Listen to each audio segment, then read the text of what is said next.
Добар ден на сите.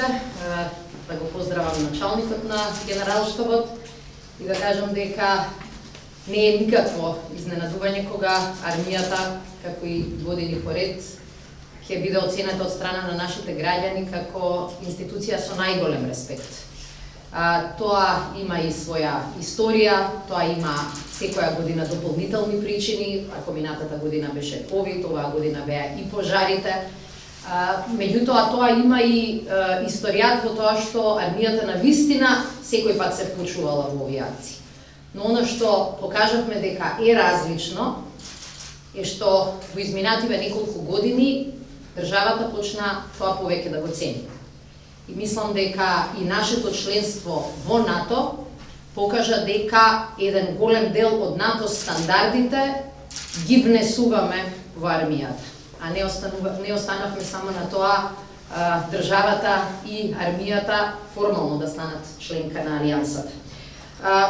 Веќе секоја година обезбедуваме барем еден дел од старите наследени проблеми да се решаваат. И тоа започна со зголемување сериозно на примањата на припадниците, прво со зголемување на платите, потоа со воведување на дополнителни додатоци, зголемување на додатоците во одредени служби, обезбедување на дневници кои што години со ред не беа исплаќани, меѓутоа исто така и со голем фокус на она што можат да го прават и за што имаат опрема на работното место.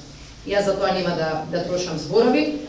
Денеска сме тука за да кажеме дека практично пред 2 дена започна еден проект со кој што одиме и еден чекор понапред. Се работи за иницијатива која што произлезе од Генералштабот, јас мислам дека дури минатата година се спомнуваше, ја дискутиравме на различни нивоа и сметавме дека е оправдана. Дека припадниците на армијата на вистина заслужуваат да имаат еден бесплатен, обезбеден оброк кој што ќе се финансира од страна на буџетот.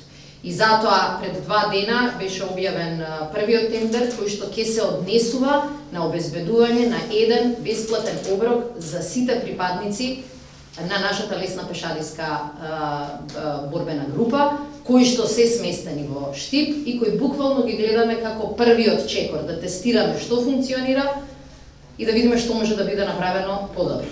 Целта е, согласно нашиот повеќе годишен финансиски план, за 22 година да обезбедиме целосно покривање на оваа организирана исхрана во Штип, а веќе од 2023 година ги имаме планирано средствата тоа да стане буквално бесплатен оброк за секој припадник на армијата без разлика каде се наоѓа. Сличниот принцип, сличниот пристап го имавме во сите поголеми проекти. Значи, кога рековме ќе обезбедиме спортска опрема за сите припадници, истото го направивме. Првиот фокус беа одреден дел на единици, а потоа го направивме тоа достапно на сите и се покажа дека системот добро функционира.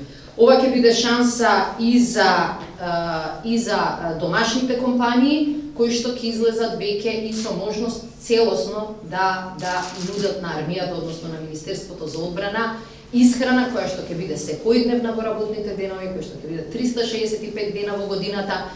И тоа ќе им биде шанса да учествуваат и на домашни, и на македонски, но и на некои од НАТО тендерите кои што можат да се појават во нашиот регион.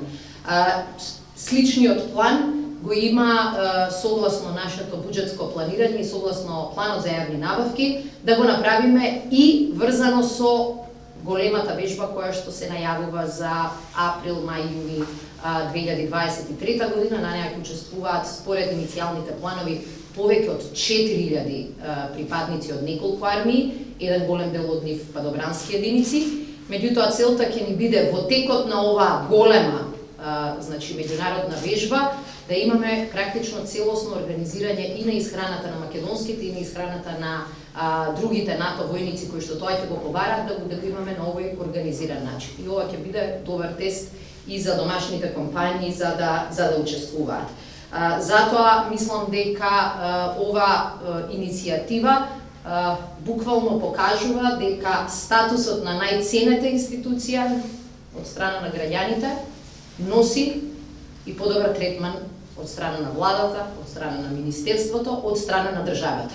И мислам дека тоа армијата го заслужила и тоа армијата апсолутно ќе го оправда. Ви благодарам.